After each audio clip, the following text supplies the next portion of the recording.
And hello again, everyone. This is Michael Laurier and Helen Glover, and you're listening to King Arthur and the Lady of the Lake.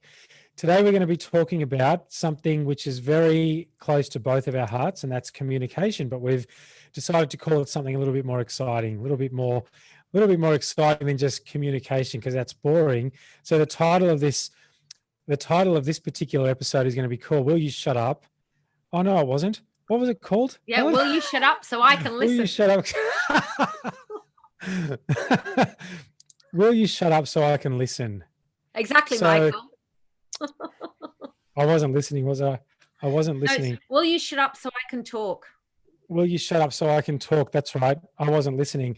Will you shut up so I can talk? And this is a lot of people may not know that I'm also, as well as a men's coach, I'm a relationship coach as well.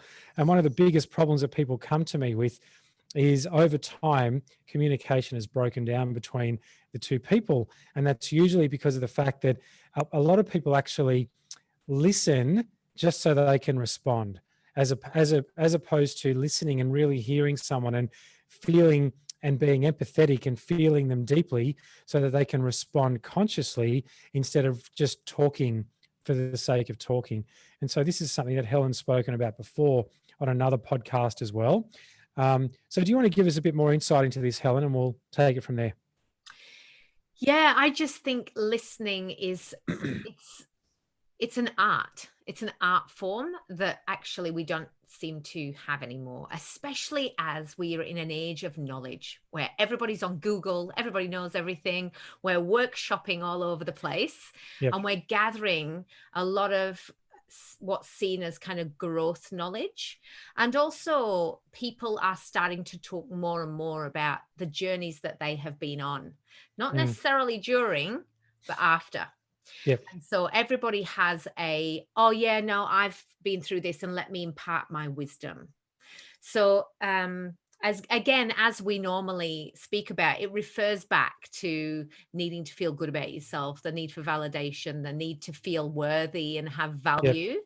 But it's actually, in this situation of communication, is often at the other person's expense, because we say constantly, as a global community, reach out, talk to somebody. And what happens is we don't pick the right person, or we pick somebody who just wants to be of value for their own sake. Yep. Rather than truly, really hearing the other person, what that really looks and feels like for them, and just being in the space with them rather than talking. It's a real exercise in self-control and also compassion and also empathy and the willingness to connect with another human being as well. I find that when I'm in conversation with somebody, especially if I'm in conversation with somebody about something I'm passionate about, something I speak into a lot, that I have to hold myself back, and I have to practice really basic things like what I learned 15 years ago when I did my counseling diploma around active listening, just being really present with the person and listening. Because and I find this in our conversations too, because we have such rich, diverse conversations, I have to stop myself, and often I'm not successful, but I have to stop myself from jumping in and just listening to you, Helen, because I've got so much to say on the topics that we talk about, that I have to really be present and listen. And not a lot of people have these skills. And so what they do is the other person doesn't get to finish their sentence. They don't get to complete their thought before the other person interrupts, jumps in and says something. And then this is why communication goes off center. And this is why people go off on tangents. And then you end up fighting, for maybe half an hour, 2 hours, whatever the case may be. And at the end, it's like, where did this even start? How did we even get to this point? Because they've lost track, because they've stopped listening and stopped engaging with each other. Really, they've gone off track and they're now arguing about something else. And it's usually because both people are not feeling heard. Absolutely. Do you find that happens in our society? Do you think that in our society we actually listen to each other? Take it out of the intimate relationships. Do you think in society we actually listen to each other? I think it's very difficult to be heard now. I think it's very difficult to be heard among just a general kind of peer setting. And in like a networking setting, something like that. It's Yep. also very difficult to be heard even in friendships, Mm. especially kind of acquaintance friendships, because everybody wants to show their knowledge, and it's another way of looking like, hey, I've got my shit together, look at me, I know all this stuff, and let me tell you how that happened to me and how I got through it. There's an awful lot of that. Mm. And so I can see people's cogs turning, that they're already prepping what they're going to say in return, rather than, it's almost like, So you must have seen this in me too in our discussions, if and that's the I case. absolutely, but and I also do that too, but I'm talking about times as well that are emotional, when we're doing emotional sharing. And and so and I get what you just said about communication, because what actually that looks like, in if I was kind of narrating Mm. a normal interchange, is the person who's talking is talking, and the other person feels frustrated about something they've said, because they instantly go, I either know more about it than they do, or actually I think that was a dig at me and I'm going to defend Yep. myself. Yep. So they jump in over the top to narrate then what the talker was thinking. It's like, he's not even listening to me. Oh my God, I didn't even get to finish that. Oh my God, now they're talking over the top of me. Oh, and so there's no way that that person is listening to the reply. That spirals, doesn't it? That spirals Yeah. uncontrollably into something that doesn't even resemble good Yeah, quality communication anymore. that's right. And then the guy or the girl who's come in across is going, defend, defend, defend, or knowledge, knowledge, knowledge. The other person already feels not really worth listening to, or furious. But either way, there's a negative emotion going on. So the response is then either in defense or in support of Mm. that, or it's a stonewalling of like, I give up. I'm just not even going to bother talking. Yep. So there's never a really good solution. And I often see it with people who are really struggling with mental health. We're constantly telling people to reach out. People reach out, somebody kind of lectures them on what they should do about their issue, and the person walks away just feeling exposed, really kind of uncomfortable, and certainly not helped. Yep. And that, I think that's the bit that really, really upsets me, that we're constantly telling people to talk, and yet we're never ever really seeing people listening to the degree that we should be listening. Mm. Mm. And you're right in what you said before about, you and I both know somebody um, who will say, "Reach out, I can help you. I would love for you to reach out to me. We can talk." And then, as soon as you get into that person's space, all of a sudden you hear their story and their story of struggle. And I think you know who I'm talking about. We don't need to name names, but we hear their story of struggle over and over and over and over again, not just the past, but the present struggles, whatever that person is struggling with in the present moment as well. And so what happens is, as you said, the person who's reached out usually feels even worse, because Mm, now they feel even more unheard and not listened to, and almost like the other person's story, the other person's struggle is more important than mine. And I reached out and I've got nothing, because there's nothing there for me. Nobody's holding any space for me. And so obviously it's not safe to reach out. And so I mm, won't anymore. mm. And And as well, there's the point where, um, you know, we're in an age where everybody's story is important, and we're being told that all the time, but only in the right context. And so yeah, we're so busy telling a story of how well we've done.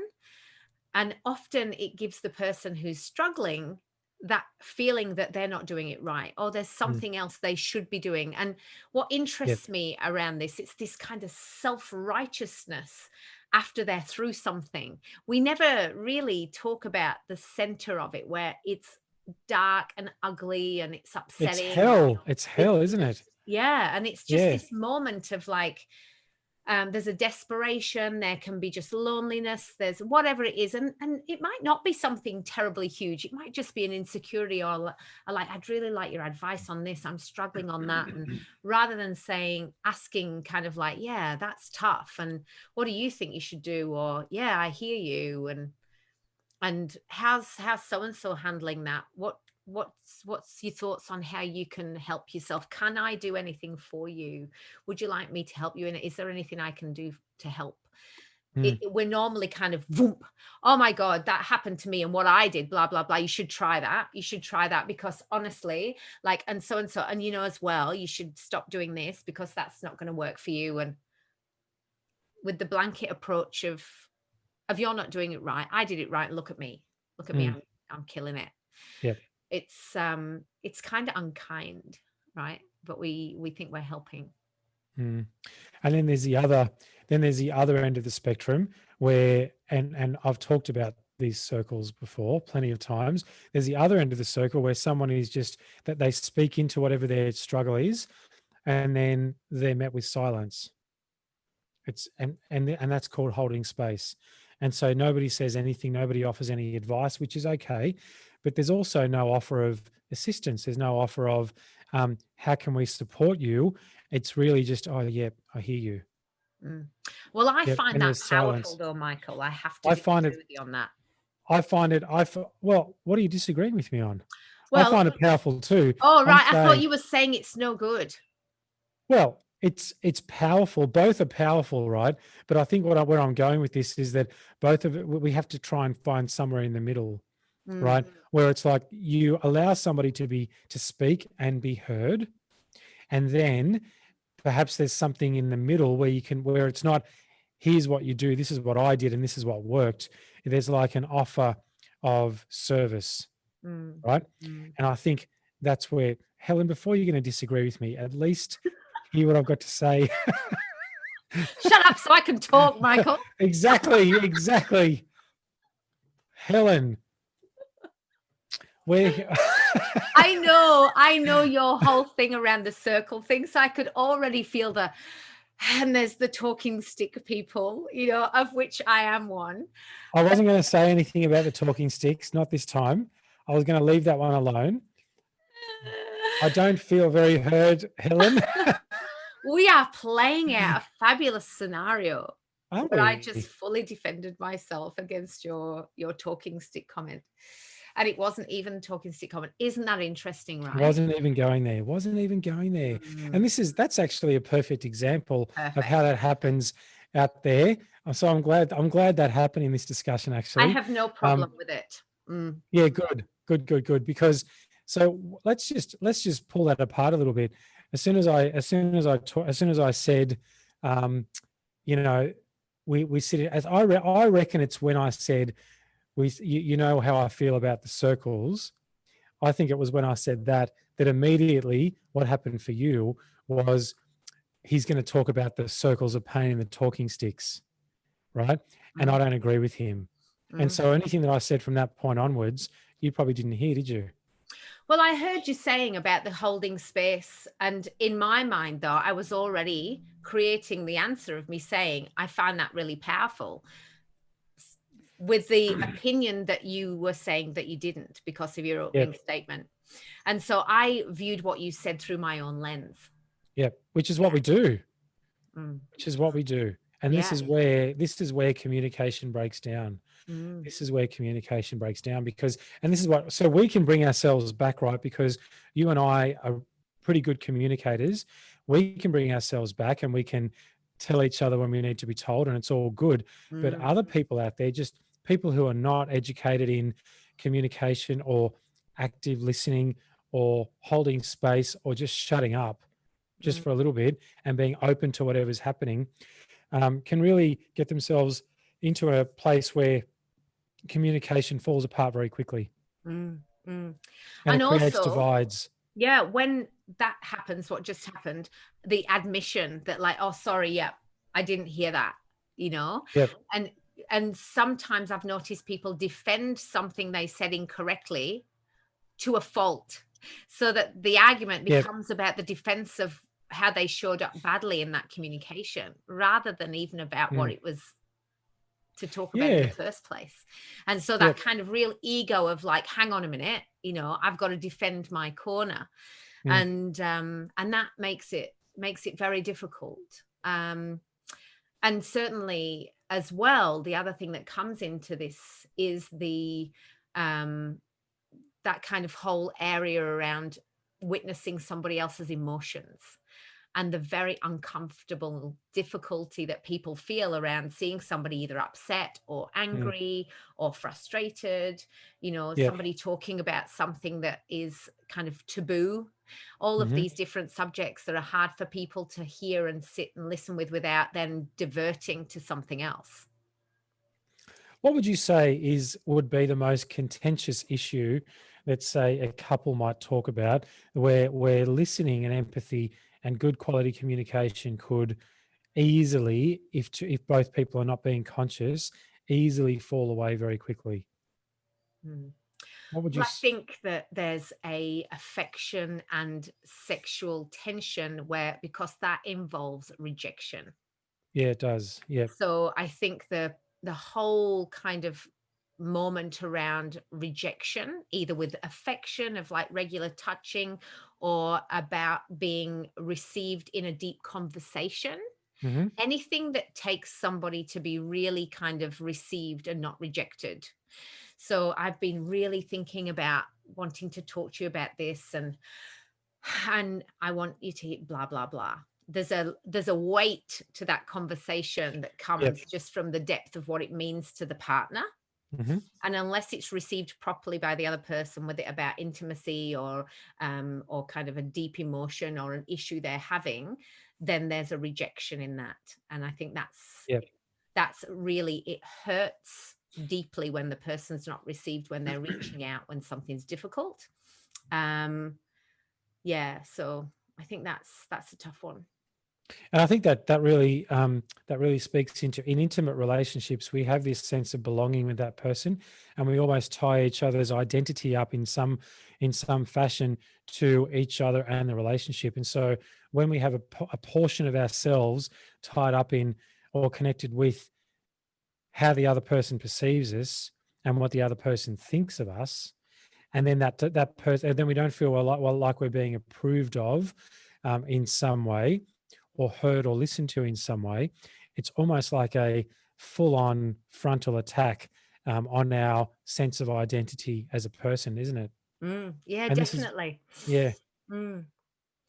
What do you think then about the comment of "I don't argue"? Stop it. I don't want to argue with you. Yeah, I think that's an avoidance. Mm, Honestly, I think people say that to avoid something which is uncomfortable for them, mm, because they have a perception, or maybe there's evidence from prior discussions that this is how this particular thing starts, and so they try to head it off at the very beginning and cut the conversation off, turn it into a potential argument, so then it becomes almost a place of fear for both people, and they won't step into it. So I mm, think that's just avoidance of mm, something that they don't want to talk about. Because I find that really frustrating. I had a partner once who would say, "I've told you I don't argue." And I'd be like, "This is not an argument, though. This is a Yep. discussion Yep. about something that we need to discuss." Yep. And it's really a very difficult situation. So doing your counseling around that, what would you should suggest that could happen in that situation? Do you think it's one party or the other one's fault, or do you think it is something they need to work on together? I think it's something you need to work on together, because there's obviously been a pattern that has formed over time, in that one person isn't transmitting very well and the other person's not receiving very well. And usually it's actually both people doing both things very badly. And Mm, so we have to be really good transmitters and very good receivers as well.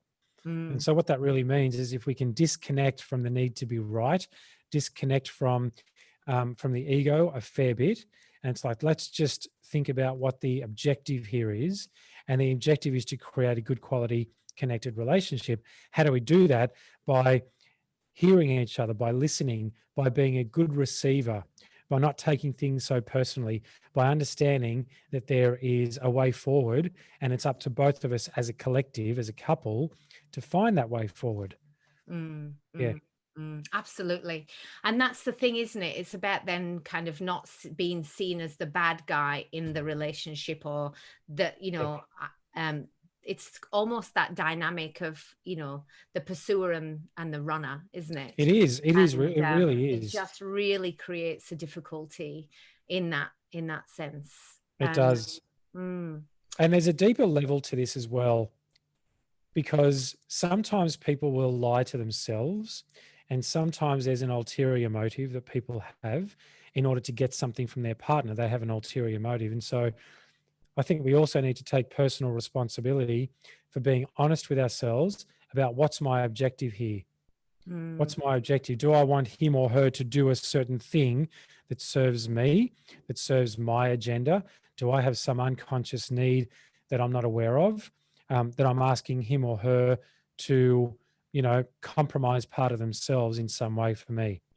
And mm, so if we're being honest with ourselves and taking responsibility for ourselves, and we know that we have some kind of an agenda, then we should be healing that first, at least rationalizing that in our own minds. What is that? Why do I think I need it?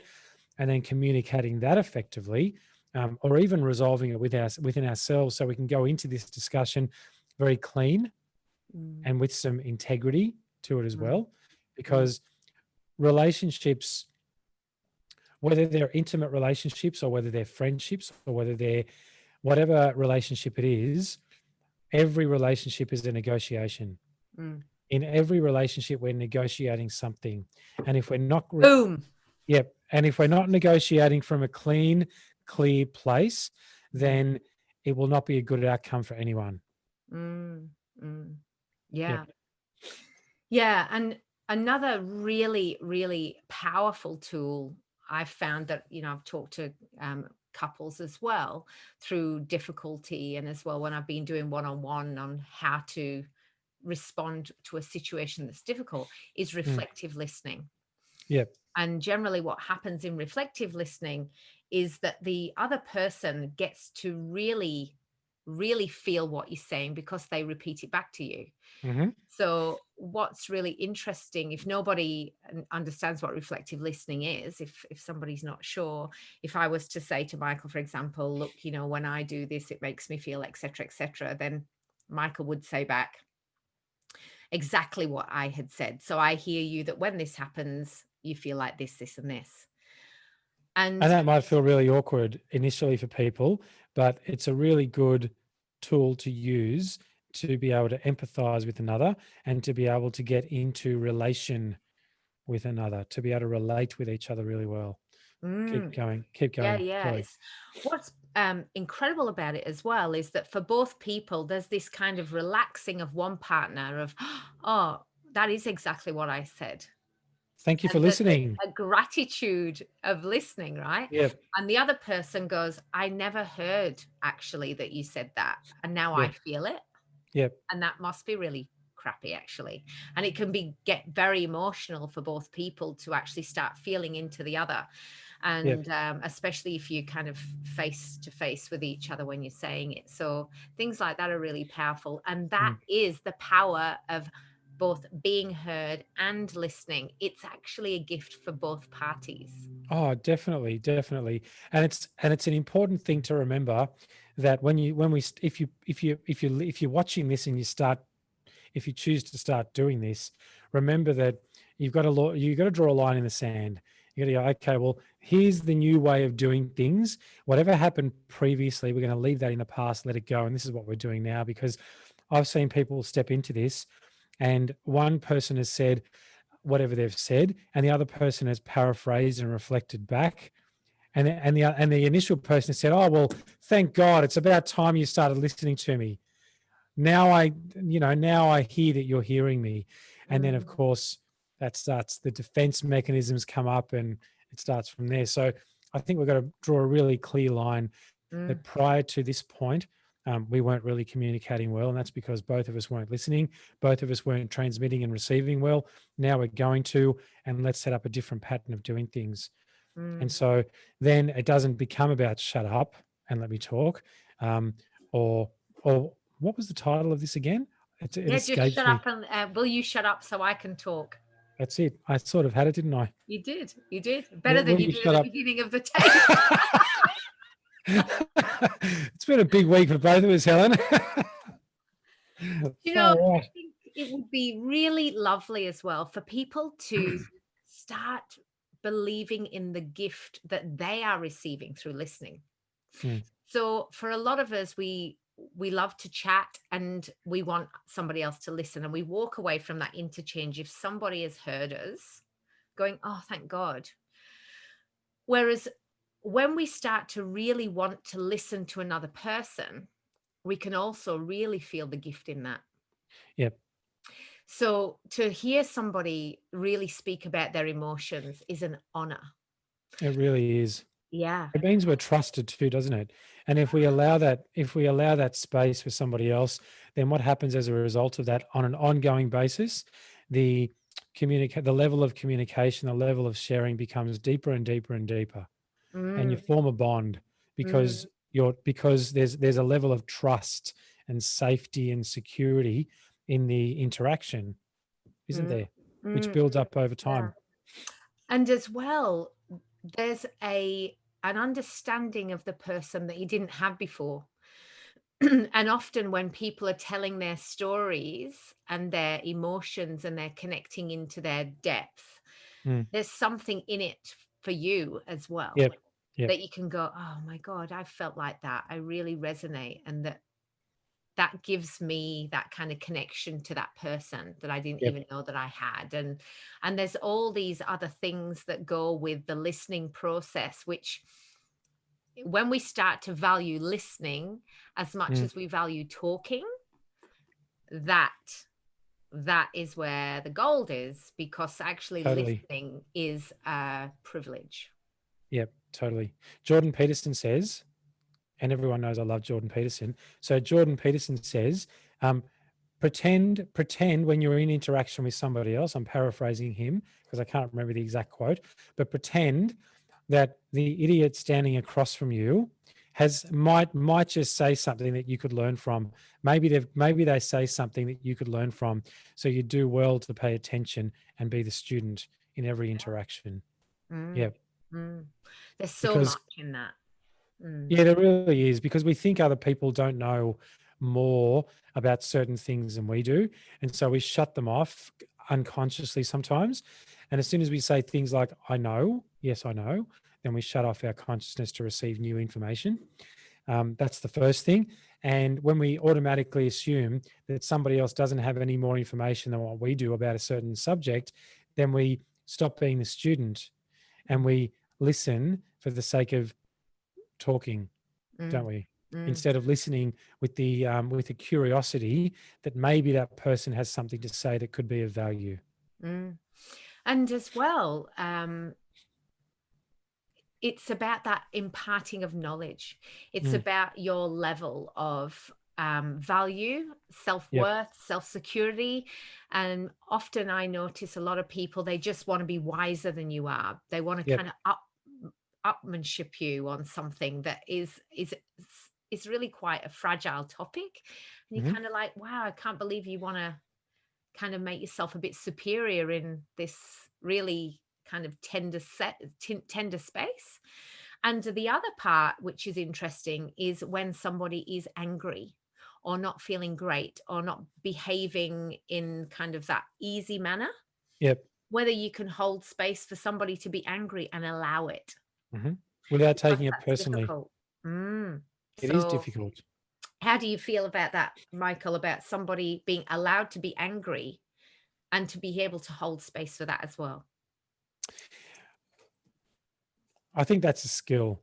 I really think that's a skill. It's a lesson in compassion and empathy to be able to hold yourself in a place where someone is feeling and expressing anger, right? Because it's very difficult when you've got somebody across from you who's expressing anger and they're talking to you in a loud voice, for instance, and you can see the expression and you can hear the tone. it can be very confronting for a lot of people. I have found that challenging in the past because, and I know why, and that's because I grew up in a household that wasn't necessarily, it wasn't angry. There wasn't anger all the time, but it was almost like, there was the threat of it almost, um, in a moment, every now and then. And it was scary because when dad yelled, when we were little, when dad yelled, it was loud. And so it's very difficult not to take that personally as a kid. And as an adult, you learn to manage in a way that, and I've learned lots of things over the last few years about loving detachment, holding space for people, not taking things personally, having a bit of an invisible shield around myself to protect myself from other people's energies, et cetera, things like that, right? So I think I've learned some good strategies over the years. I could hold space for somebody now if they were angry. And even if they were angry at me, I could still do that for something, and really step into a place of relation and seeking to understand and curious about what it was that I did or said or how I behaved or whatever that created that internal environment within them that created anger, Mm, right? mm, So I think that when we come from a place of loving compassion, then it's not about, well, you're angry and it's my fault. It's like it's something that has been triggered deeply within you that has created anger. And maybe that's something for you to look at, and I'm here to help you look at that if you'd like to. mm, mm. Yeah. But I think when someone's just, emotionally vomiting on you, that's when I take a step back from that. I'm like, Mhm. you go sort yourself out. And then when you're ready to have good quality communication, come and see me. Mm, mm. Because anger is an emotion, isn't it? Where we need to express it. So much suppression means that then you get the vomit Yeah, that's right. That's right. Yep. because they're not able to actually progressively release how they feel because um, it's held, it's constantly held. And I know that I struggle with kind of trying to put on a brave face in my parenting, until one day, like I just, you just want to explode.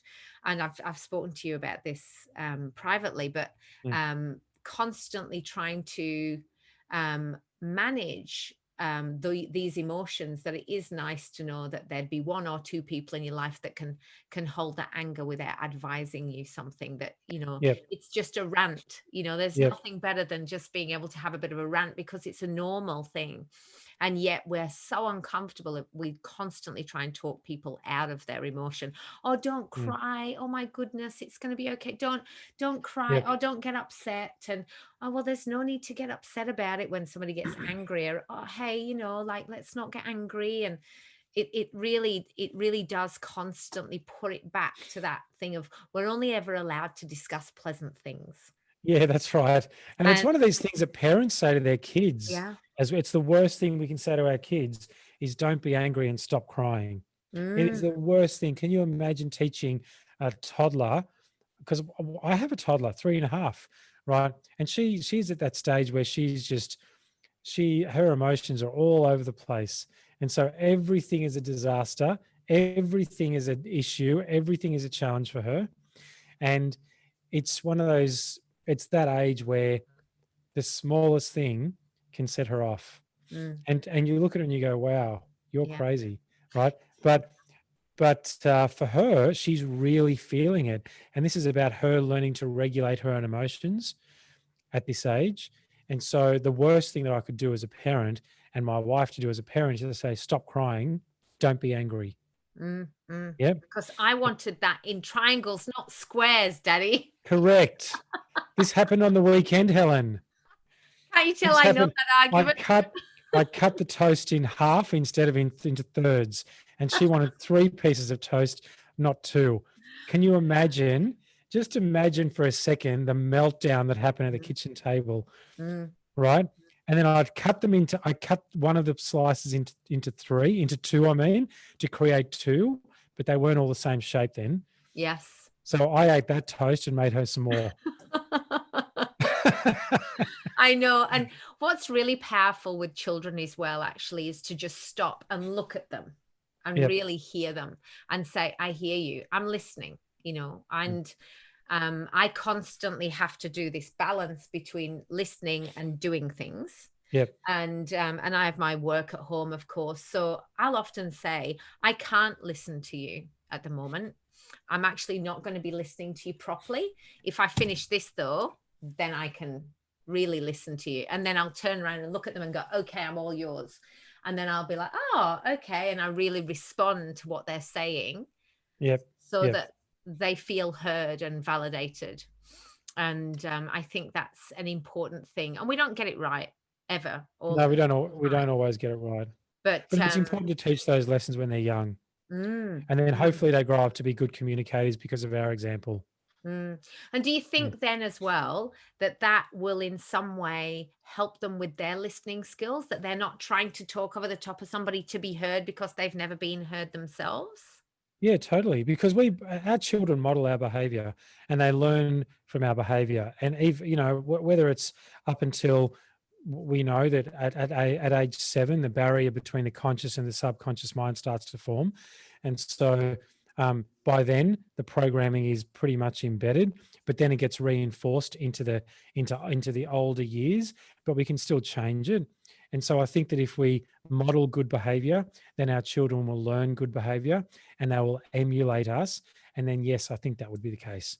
Mm, mm. So there's power to be had in both listening and speaking to Total. be received and heard.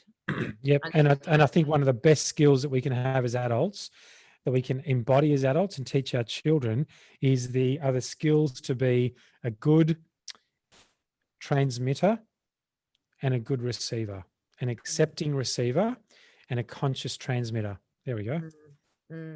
Yeah. Big life skills, Michael. World-changing life skills. They are. They really are. Can you imagine if our politicians did that sort of stuff? Mm, mm. There wouldn't be long Who enough knows what? today to get through the conversation, though. Can you imagine the paraphrasing that'd be going on, especially here in Melbourne Yeah, absolutely. at the Yeah. moment? Well, So give Helen, us your roundup, Michael. I love your roundups of our subjects. What do you think the roundup is on this week? I'm just going to repeat what I just said. Learn to be a conscious transmitter and an accepting receiver. And Mm, when you do that, then you cannot help but create good quality communication. mm, mm. What Yeah. about you? Well, I think from the top, really, we were talking about having it land when the other person talks, having it land, and to then be able to hold it and not see your value in your response. Mm. Don't think that your value in that interchange is in what you've got to offer, apart from the silence of just being there and to feel honored and really grateful to be in that position, to be trusted. And Yep. then secondly, yeah, remove yourself. It's not about you all the time when you're in a conversation with somebody who needs it. It's actually not about you at all. And so, therefore, to remove yourself from that interchange and listen selflessly, I think that is a gift for the other person then. Mm. And that's where they can really feel that they've offloaded something and it's been respected and really appreciated, and in turn then it gets to be released and they can start to move forward, and there's a lot of power in that. Yeah, perfect. That's beautiful. And I think the only other thing that I might add is pretend that, and it's just really ad-libbing what Jordan Peterson said. Pretend that everybody has something that you could learn. Pretend that when you enter into interaction with someone, imagine that they have something that they could say that you could learn from, Mm, and mm. that you have something for them as well. Yeah. Yep. What's that saying? The most important thing you'll ever learn is the thing that you learned after you thought you knew everything. Yeah, Mm. that's a good way to end this, I think. Yeah. Perfect. Yeah. Perfect. Thank you, Fabulous. Helen. Robust. Thank you, Helen. And thank you to Helen's earrings as well, for making another magnificent fabulous appearance. Always to oblige. All right, everyone. Thank you very much for watching.